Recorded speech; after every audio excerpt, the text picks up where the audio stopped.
walii wajjin mul'ata Yohaannisitti deebinaa. Yoo har'a dandeenya boqonnaa lamatu hojjennaa. Har'a boqonnaa lama hojjennee jennaan torbanuma furduu waan nu barbaada jechuudha. Mul'ata Yohaannis hin finne jechuudha. Baay'ee dinqii.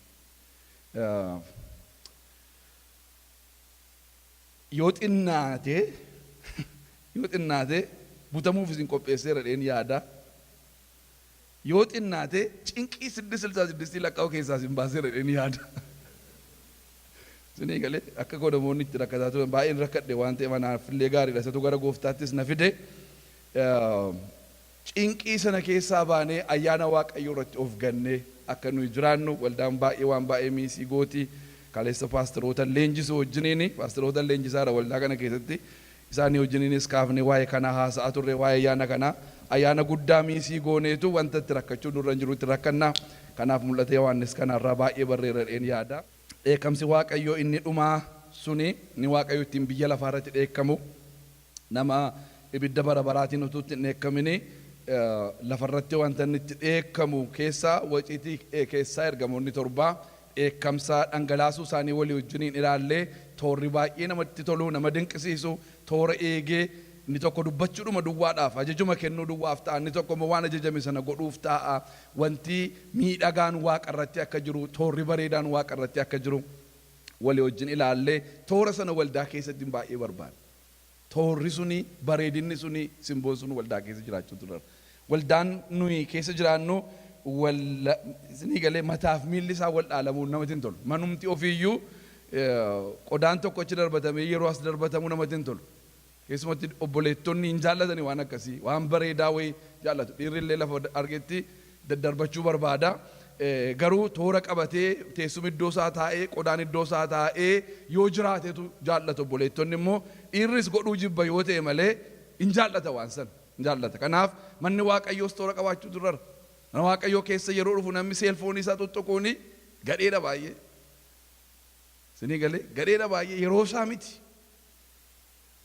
Namoonni hojii malee iddoo sana taa'an natti hin tolu anan. Hojii warri hin qabne iddoo sana taa'an toora miti kun. Achi kan taa'u namoota achirraa hojjetan duwwaadha. Toora miti. Toora miti jechuudha dudduuba sana taa'anii amma daaqoo nutti manitti eeguun toora miti. As keessa taa'uutu toora. Isinii galee toora miti. Firdii fidaa balaa fidaa inni eekkama Waaqayyoo miti araara keessa lama nuyi. Namni sodaa wayiitiin jiraata miti garuu mana Waaqayyoo tooratti goonee bareechinee miidhagsinee wanta nuyi keessa jiraannu toora qaba isatu ilaaluu yaalle jechuudha macaafa kana keessa toora waaqarra jiru yeroo dhandhe bara keessa jiraannus toora sana keessa akka jirru yaaduun keenya baay'ee barbaachisaadha. Kanaaf adaraa keessanii irratti hojjedhaa haasaa garaagaraa waldaa booddee haasaa dargaggoonni ladha sana dhaabattanii haasa'ina yeroo dhuftanii oluma galaa manuma Waaqayyootti taa'aatii kadhata keessa waaqeffannaa keessa discipline of godhaa ofii keessan discipline of godhaatii waaqeffannaa fixaatii baa sa'aatii mala duwwaadha hojii keessa discipline of goonee sa'aatii 8 meeqa jiraanna waan ta'eef. Kaleessa warran leenjisaa jiru keessa waa'ee uffataa barree erga isaan barsiisee gara manaatti utuu hin deemuuni waa'ee warra Islaamaa yaade dubartiin Islaamaa bara ishee guutuu miidhagina ishee dhoksiti amantii ishee teette. Isinii galeera hamma inni gatiin isaan baasisu ijoollummaa isaaniitii jalqabanii swimming pool jettanii beektu Sumaalee galtanitti hojjetti uffatanii amma keessa gallitu. Isinii galee amma iddoo sun badaa bilisa amma namni wanta namni uffatee achi keessa deemu beektu. Isaan garuu godhanii kan maratii mataa sun maratamee matuu dhoffamee fuula duwwaa jira uffatanii achi keessa deemu. Bareedina dubartii tokko kan beeku abbaa manaa duwwaadha. Amantiin isaanii hamma kana isaan godha. Yeroo isin jilbeenfattanii kadhachuu sodaattanii dafa laanchi ruumii keessatti isaan achi baay'ee lafa fatanii jilbeenfatanii sagadu. Amantii isaaniif du'a murteeffatanii jiraatu. Nu garuu waa'ee uffataa yeroo barsiifnu uffatumaa toora qabu inni barsiifna. Uffatumaa nama mararu miidhagina keenya sin nossine miidhaginni keenya Waaqayyoon nuu kenne mul'atee ittiin galateeffamuu isaa gaariidha. Garuu dhaqee kan karaaraa nama hin gorsiifne ittiin barsiifti waldaan. Isuma kanatu waldaatti ulfaata. Maa'inni waldaanii jedhama tokko tokko. Isinii galee Kanaaf adaraa keessanii wantoota akkasii baruun keenya baay'ee barbaachisaadha. Mul'ata Yohaannis boqonnaa 17 lakkoofsa 1 kaasee akkeedha. Achirra naa ka'uu yoo dandeesse bineensa kana ilaallaarra dubartii bineensa kana teessee jirtu kan nu ilaallu.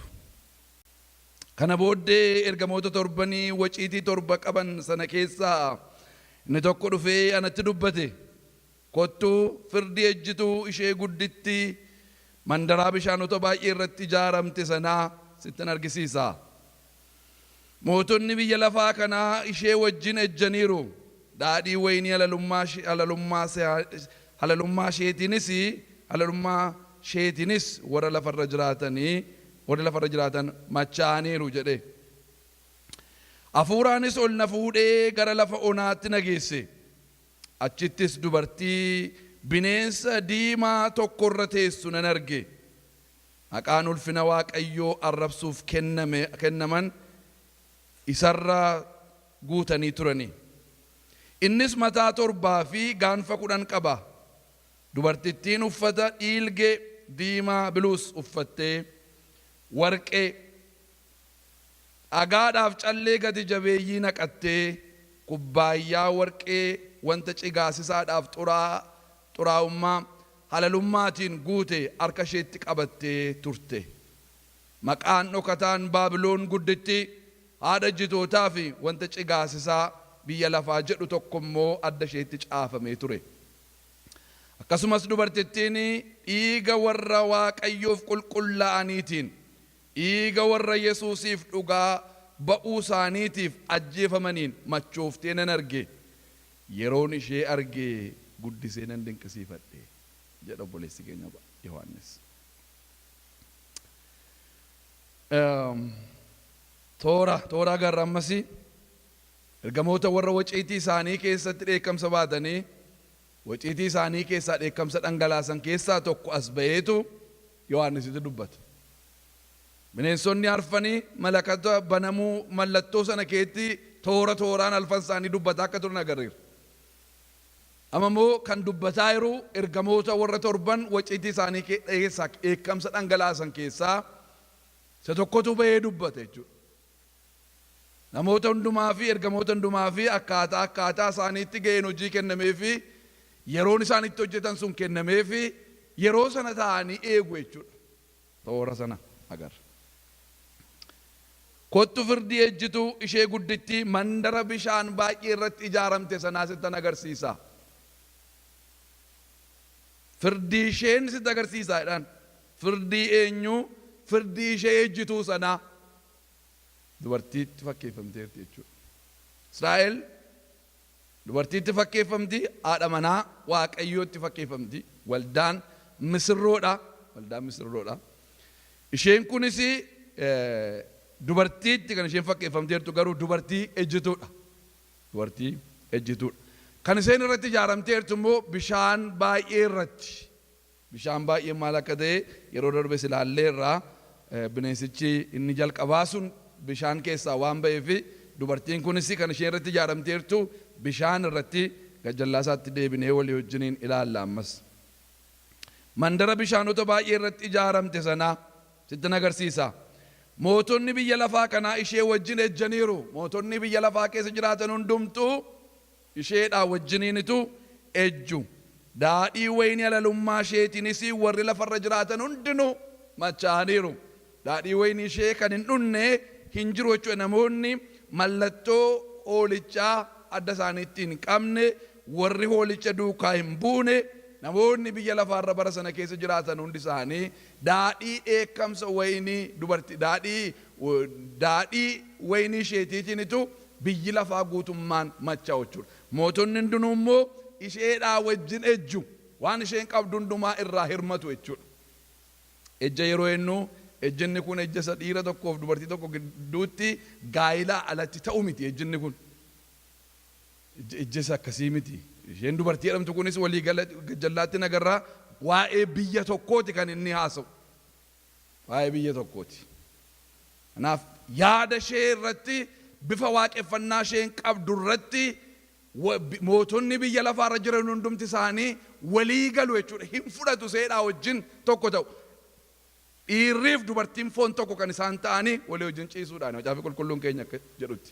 Yeroo ejja dhaqu namnis isa tokko kuteetu isa kan biraa wajjin tokko ta'e seexanaaf Kiristoos tokko ta'uu hin danda'udha. Phaawulos ergamaan waa'ee ejjaa yeroo haasa'u.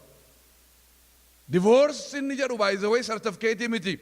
Divoorsiin Kiristoos ejjaan yoo ta'e malee kan inni jedhu anna tokko isa turetu anna sana mureetu anna kan biraa wajjin tokko ta'e anna gaalamootaa wajjin tokko ta'e waan ta'eef divoorsi jedhama inni Waaqayyoo duratti malee dhaqanii ma koortiitti sartifikeetii wal geeddaruu wayii miti divoorsiin macaafa qulqulluu keessatti.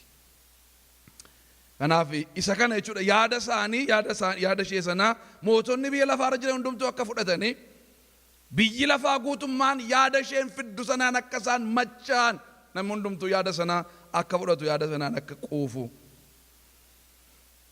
itti maayira.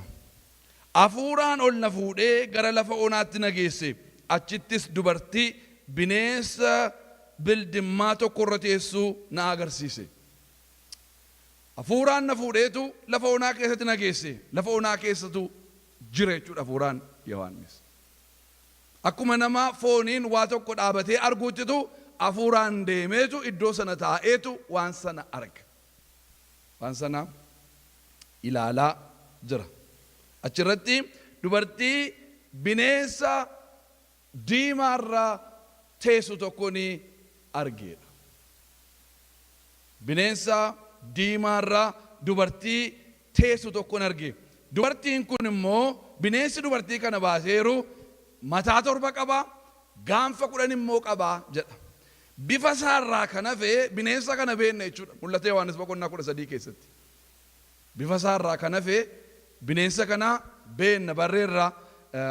Bineensi kun eessaa akka inni ka'us yaada jiru barreerra. Bineensi inni jalqabaa kun warra kanaan dura biyya lafaa irratti mootii ta'anii turan biyyoottan 7 keessaa akka ka'u biyya biraa barbaaduun akka nu irra hin jirre macaafni keenya dhiichisee nutti meera jechuudha. Irratti gara gajallaatti deebi'ee fideessa. Kanaaf waa'ee bineensa kanaa beekna jechuudha. Bineensi kun gaanfa 10 kan inni qabu. Gaanfi 10 Naabuukadnezar bifa fakkeenyaa namichaa arge sana quba 10 mootota 10 wal faana ka'uudhaaf jiran kan isaan ka'an immoo dubartittii kana wajjin. Kan isaan ka'an immoo dubartittii kana wajjin akka ta'e nutti himachuudha. Uffata dubartiin kun uffattu nutti agarsiisa. Kanaafan waa'ee uffataa sila isinii kaasuu barbaade. Uffata dubartiin kun uffattee jirtu. Uffata dhiilgee diimaa biluus uffattee warqee dhagaa callee gati jabeeyyii naqattee kubbaayyaa warqee wanta cigaasisaadhaaf xuraa'ummaa halalummaa isheetiin guute harkatti qabattee turte. Uffata ishee hundumaa inni ilaala Yohaannis. Mul'ata yeroo ilaalu nama diiteeliiti Yohaannis. Kanaaf uffata isheen uffattu uffata bildimmaa diimaadha. Warqee naqatteerti, callee naqatteerti, dhagaa gati jabeessi itti naqatteerti. Harka ishee keessatti kubbaayyaa tokko baatti. Kubbaayyaa sana yeroo ilaalu warqee irraa hojjetame kubbaayyaan sunidha. Bineensa diimaarra immoo teessee jirti. Dubartiin kun mootii biyya lafaa yookaan geggeessa biyya lafaa antikiraayist jedhamee iddoo garaagaraatti sama dubbatamaa jiru. Antikiraayistiin by the way ibsuun hin danda'u akkuma yeroo darbe isinitti. Mormituu Kiristoos utuu hin taane inni ani Kiristoos jedheeti kan inni dhufu.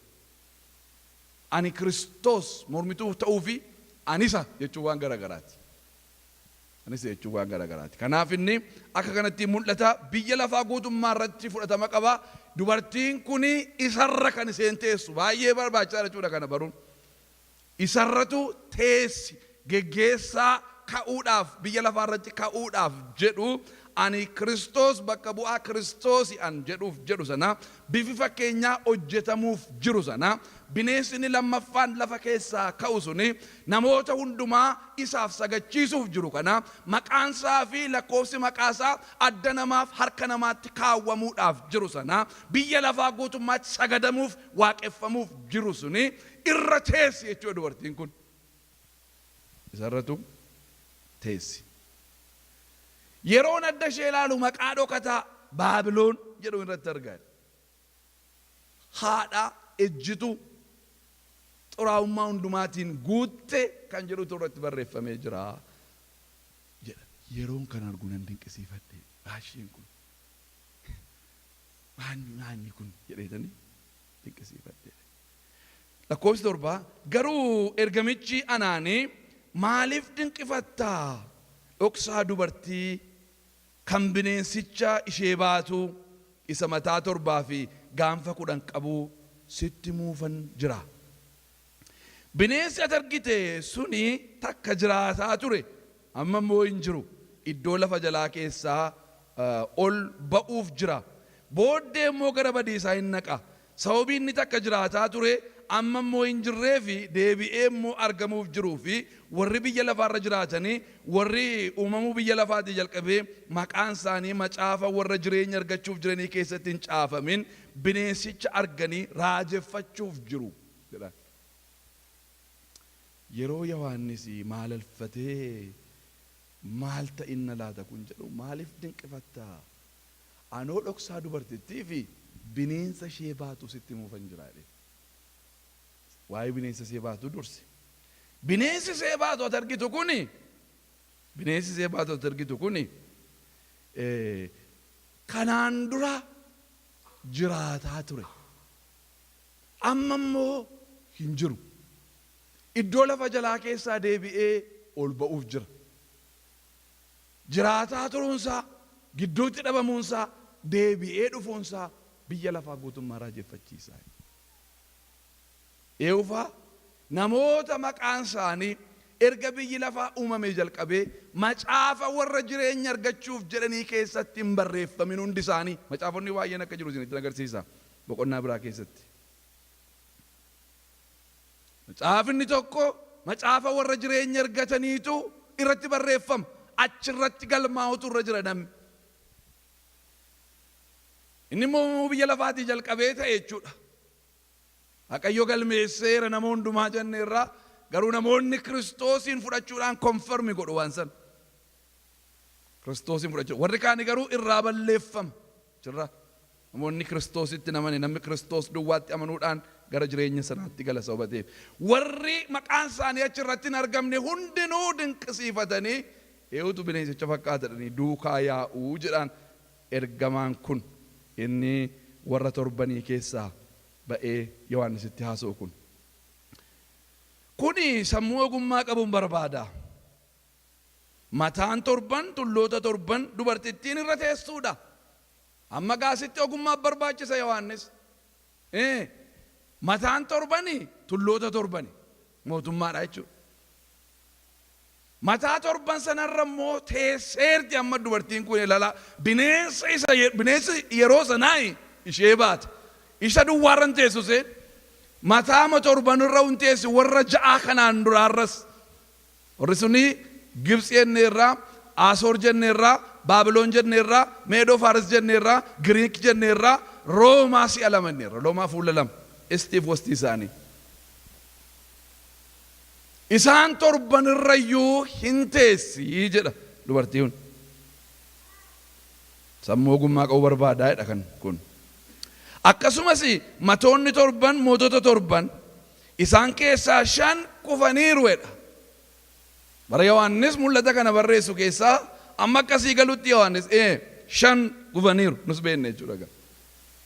Gibxi kufteetti, Asoor kufteetti, Baabiloon kufteetti, Meedoo Faaris kufteetti. Meeqa ta'an? Gibxi, Asoor, Meedoo Faaris, Giriik, Roomaa kufaniiru jedhaan.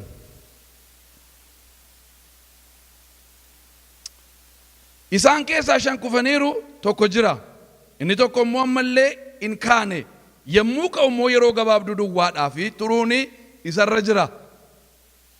Inni tokko ammayyuu jira. Yeroo Yohaannis keessa Roomaa isa jalqabaati kan jiru. Inni tokko immoo ka'uuf jira. Fuuli lammaffaan isaa ganaan ka'in jira. Yeroo ka'u inni immoo yeroo xinnoo ishee turuutu irra jira. Wastiin yeroo xinnoo duwwaadha kan inni ture. Gara waggaa 200 gadii duwwaadha kan inni ture. Istiinsaaf gara waggaa 1260 akkas turan.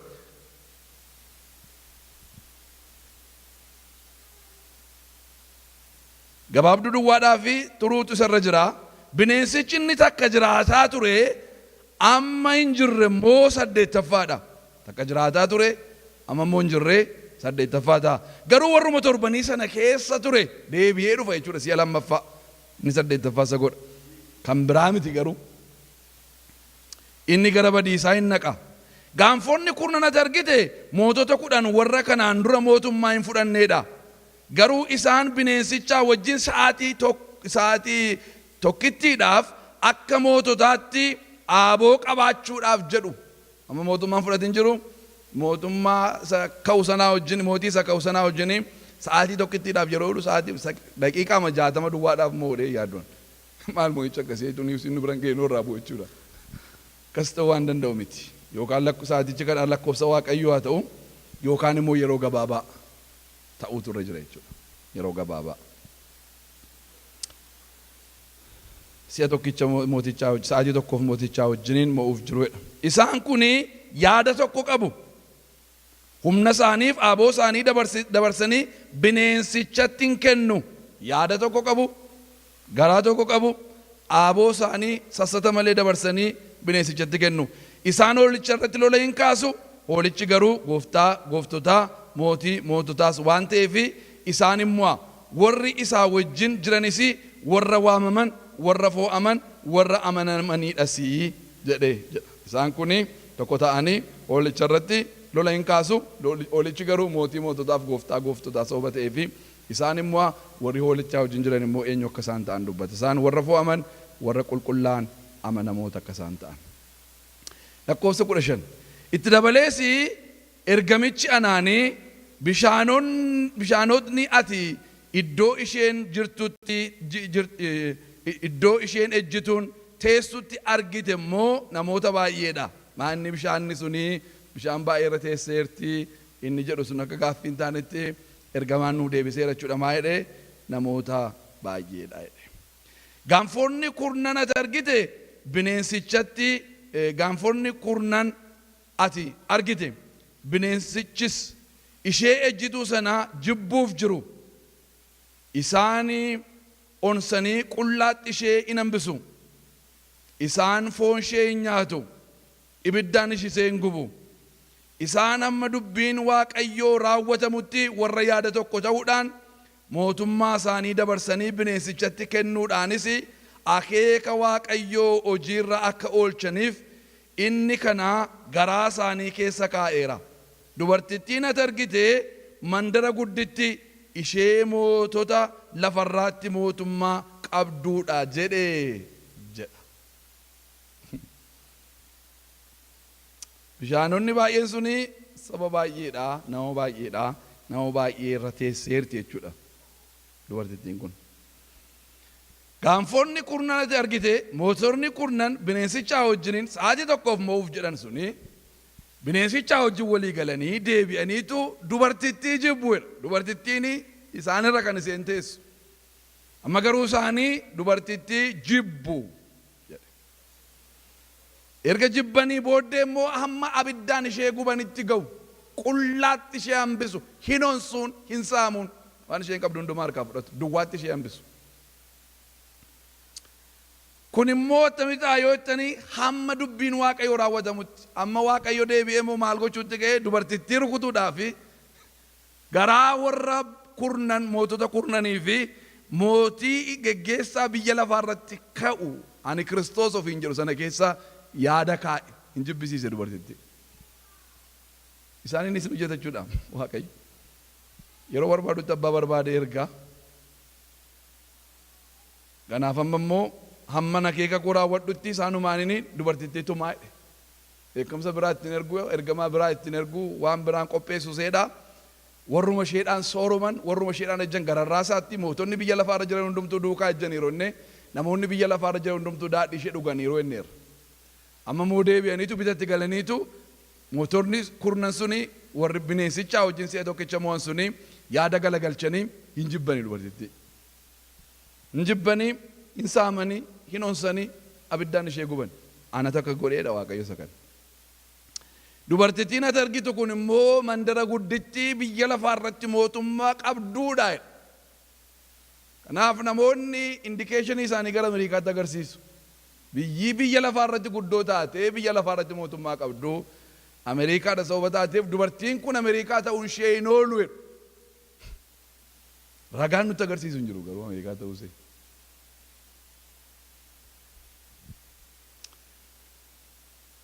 Dubartiin kun Baabiloonii jenneerra. Waa'ee Baabiloon xinnoo isinitti himuu barbaadu. Baabiloon ishee durii. Baabiloon macaafa qulqulluu keenya keessatti si'a 300 ol barreeffameera. Baabiloon jedhu kun. Yeroo jalqabaatii fi seera uumamaa boqonnaa 11 keessatti ijoolleen Addaam wal ga'anii mana bantii waaqaa ga'u ijaarraa. Biyya lafaarratti hin tamsaanu tokko taane iddoo tokko jiraanna jedhani lafa bal'aa argatanii. Namni immoo biyya lafaarra akka tamsa'uuf biyya lafaa akka guutu yaada Waaqayyoo waan tureef jarri kun yaada Waaqayyoon mormuu irratti waan ka'aniif Waaqayyo immoo ilaalee jennaanii ilaalaa yaadichi yaada Waaqayyoo miti garuu maal jedhee wanta yaadan kanaa akka isaan hin hojjennee fi danda'ee dura kan dhaabatu tokko iyyuu hin jiru jedhe Waaqayyo. Oh my God. Waan yaada Waaqayyoo hin taane namni tokkummaa yoo ka'edha wanti hambisu hin jiru. Tokkummaan humna inni qabu ilaala. Wanta isaan yaadan kana akka isaan hin goone wanti isaan dhowwu hin jiru sababa ta'ee fi gabbu'een tokkummaa kana diigaadhe Waaqayyo. Afaan isaanii gargar baase. Afaan isaanii gargar baasee achumaanii utuu hin jaallatin afaan tokko haasa'uu waan dadhabaniif yaada tokko irratti walii galuu dadhabanii yaadi sun karaatti hafichuudha. Baabiloon jedhame yeroo sana Baabel jedhanii moggaasan achitti. Confusion jechuudha. Wanta wal makaa wanta bita namatti galaa jechuudha. Akka namni seenaa Ingiliz tokko Taamaas namni jedhamu dubbatutti maqaan iddoo maqaan biyya kanaa inni jalqabaa inni oriijinaaliinsaa bahu baalee neeyaa jedhamaa jedhe afaan saaniskiriit afaan saaniskiriit laanguweejiidhaanii yoo ilaalamu maqaan jara kanaa isuma nama jedhe keessa deebi'uunsa cimaadha. Bahu baalee neeyaa jedhamaa jedhe. Profeesariin Daayitis Otaa jedhamu tokko immoo bara sardi daayinaastii Uuriitti maqaan ishee kun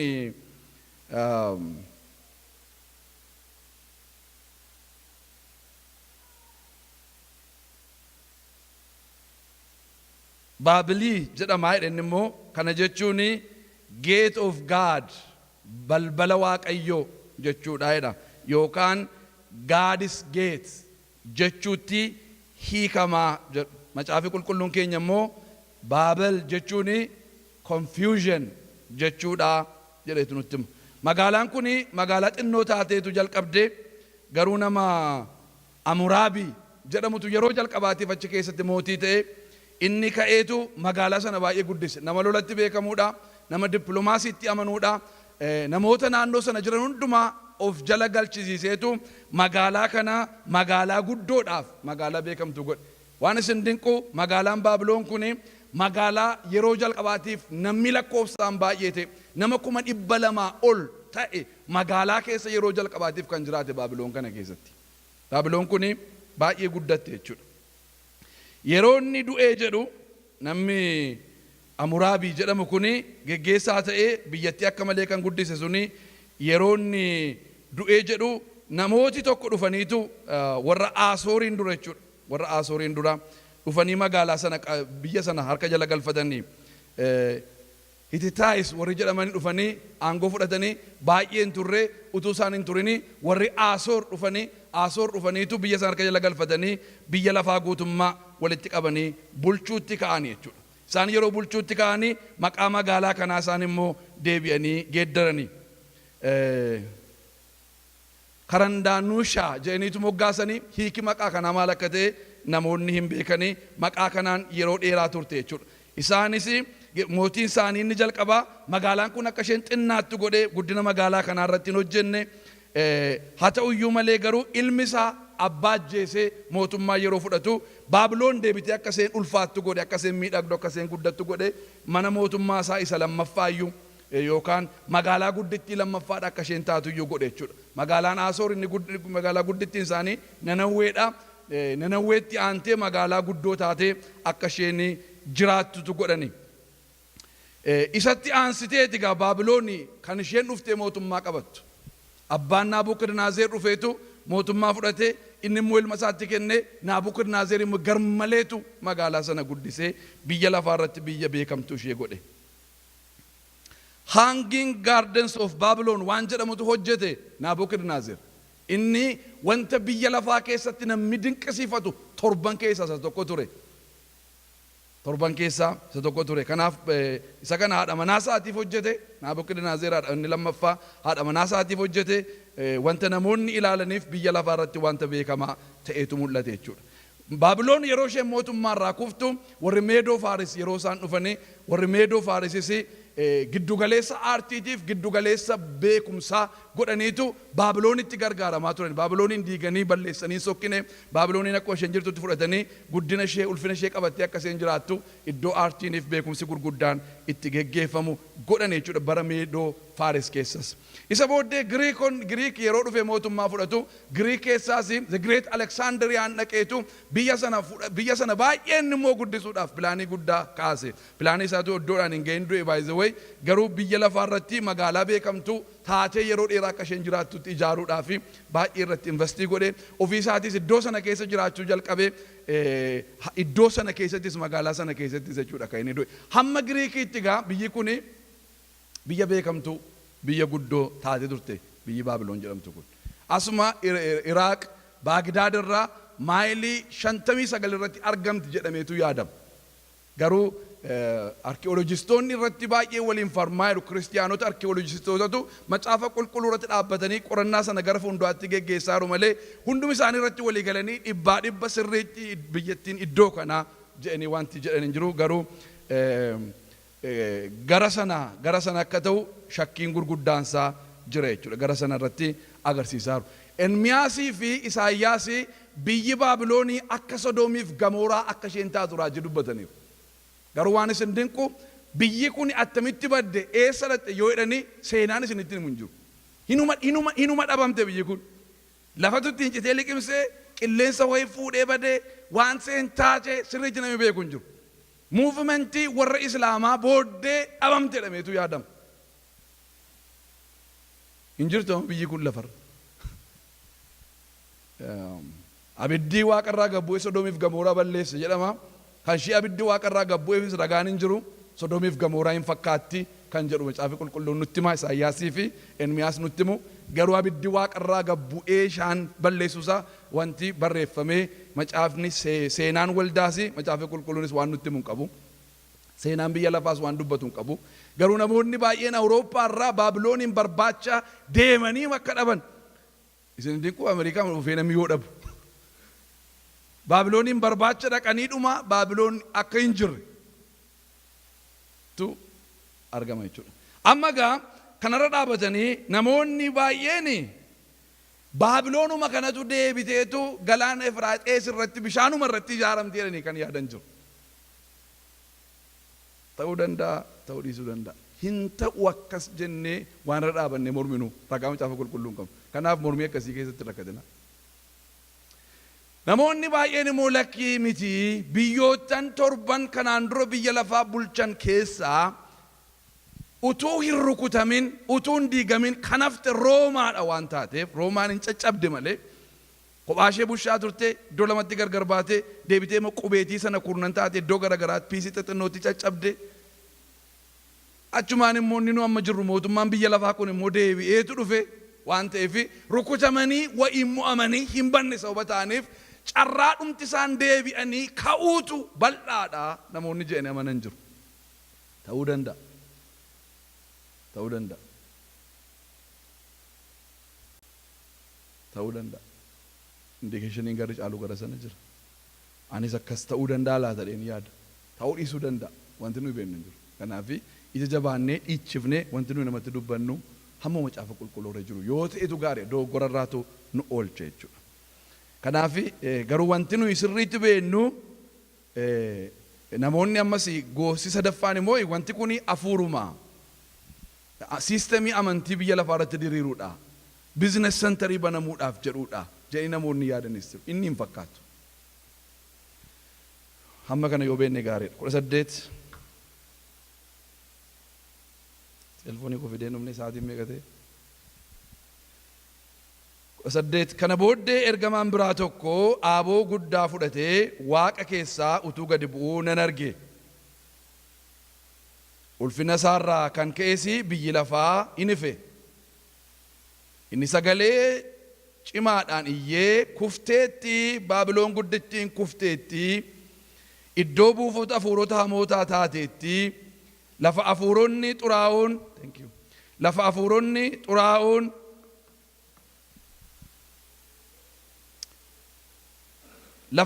xuraa'oon itti deddeebi'anii lafa allaattiin xuraa'oonii fi jibbamoon itti deddeebi'an taateetti.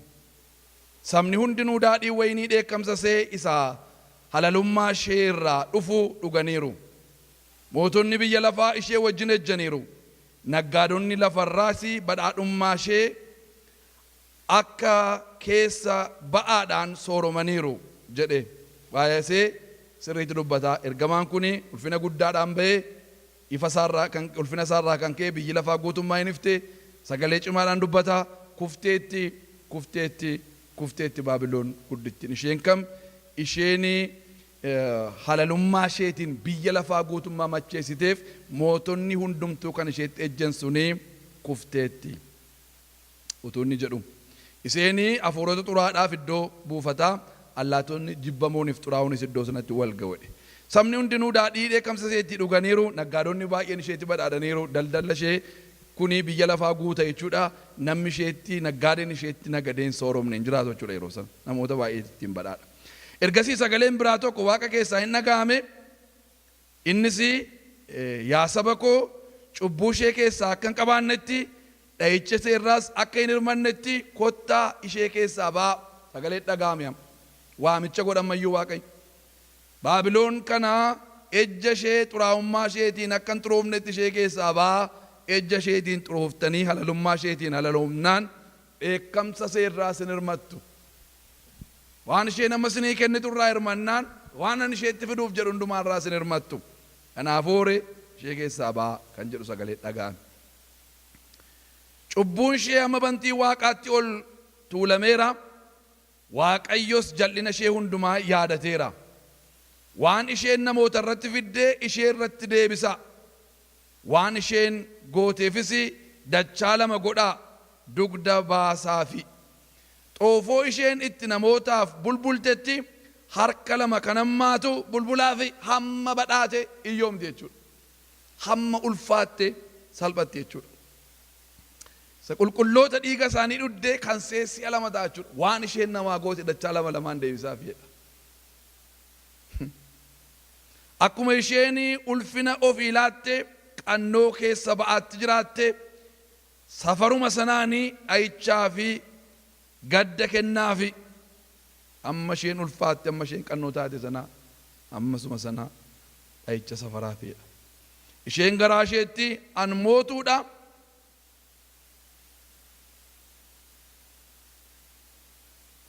ani mootuun adda nan ta'a, ani haadha hiyyeessaa miti, gaddas matumaa hin argu ofiin jetteetti. Waaqayyo gooftaan inni ishee irratti faradu aangoo qabeessa waan ta'eef dha'icha garagaraa, dhukkuba adeemaan, gaddi, beelli guyyaa tokkichatti isheetti dhufuudhaaf jiru, ibiddaanis gubamuudhaaf jirti jedhee jedha. Waan ishee irra ga'uuf jedhu dubbisuma barbaada malee kuni waan biraan qabu jechuudha. Lakkoofsa 9. Mootonni biyya lafaa warri ishee wajjin ejjan qannoo keessa ba'aatti jiraatan aara gubachuu ishee yommuu argan isheedhaaf boo'anii wawwaachuuf jiru. Dhiphina ishee sodaatanii irraa fagaatanii dhaabbatanii, yaa Baabiloon ati mandara gudditti, wayyoo kaa yaa mandara humna qabeetti, firdiin kee sa'aatii tokko keessatti dhufeera'oo wayyoo kaa hin jedhu jedha. Mootonni naggaadonni warri isheetti badhaadhummaa keessa ba'aadhaan biyya lafaa ammayyuu badhaadhummaa guddaa keessatti waggaatti badhaadhota baay'eetu badhaadhotatti dabalama. Bileenersoota baay'ee qabna har'a addunyaa keenya keessaa.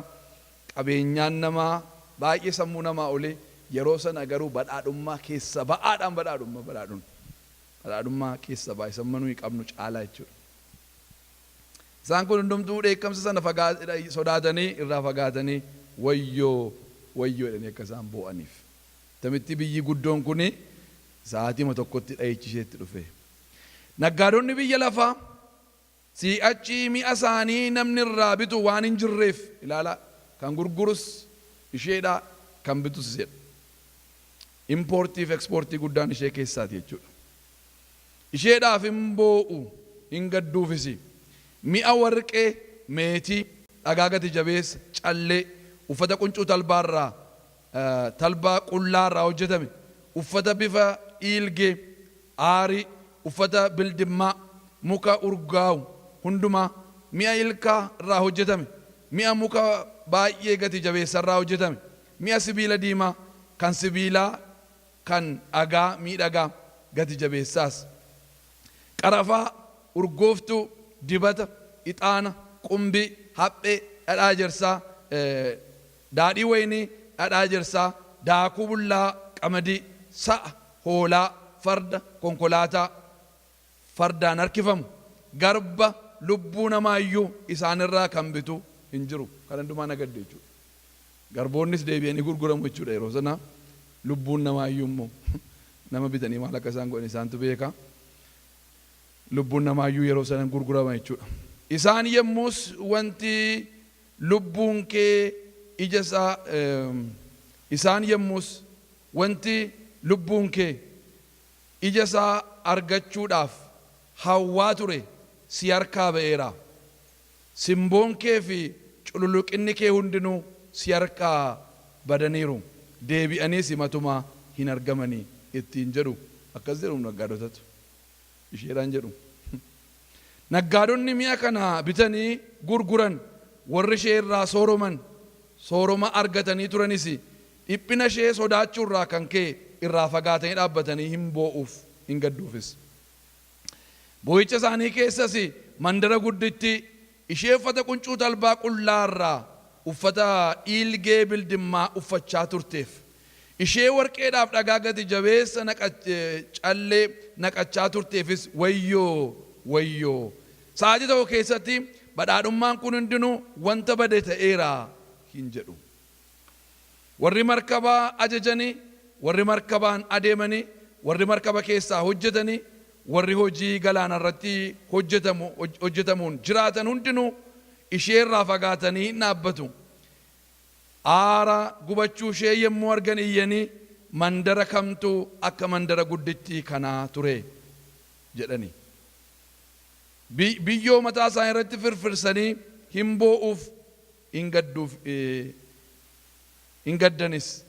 Iyyanii mandara gudditti ishee warri markaba galaanarraa qaban hundinuu badhaadhummaa isheetiin sooromaniif wayyoo.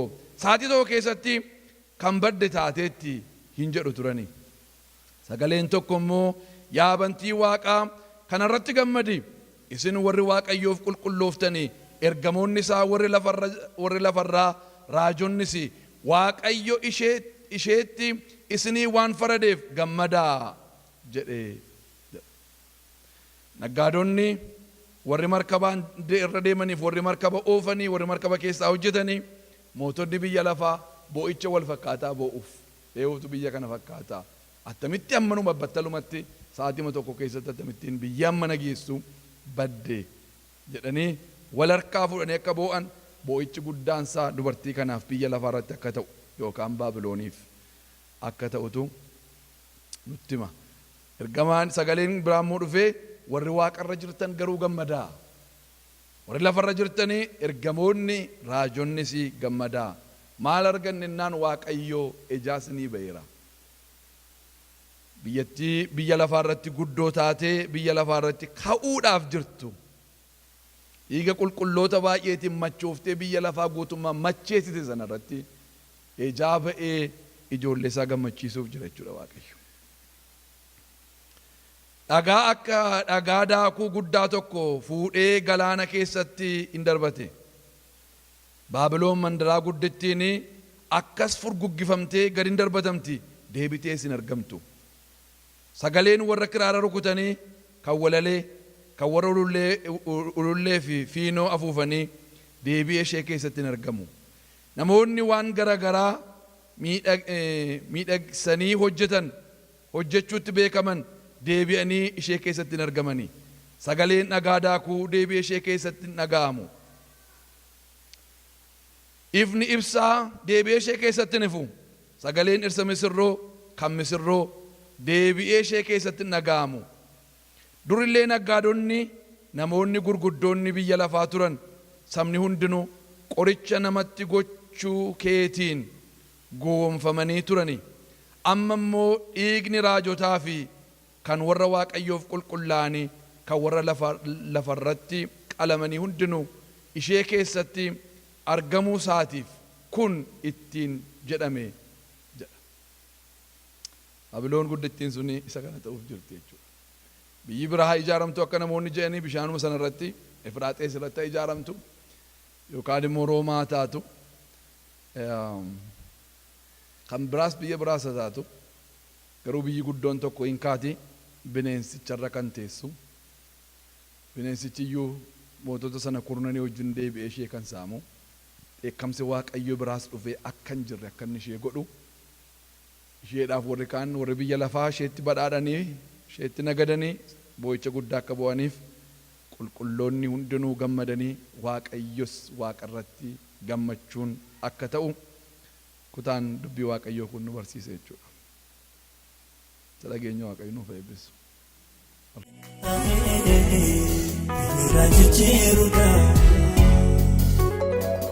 Wangeelaa jiraate addunyaa fi soodee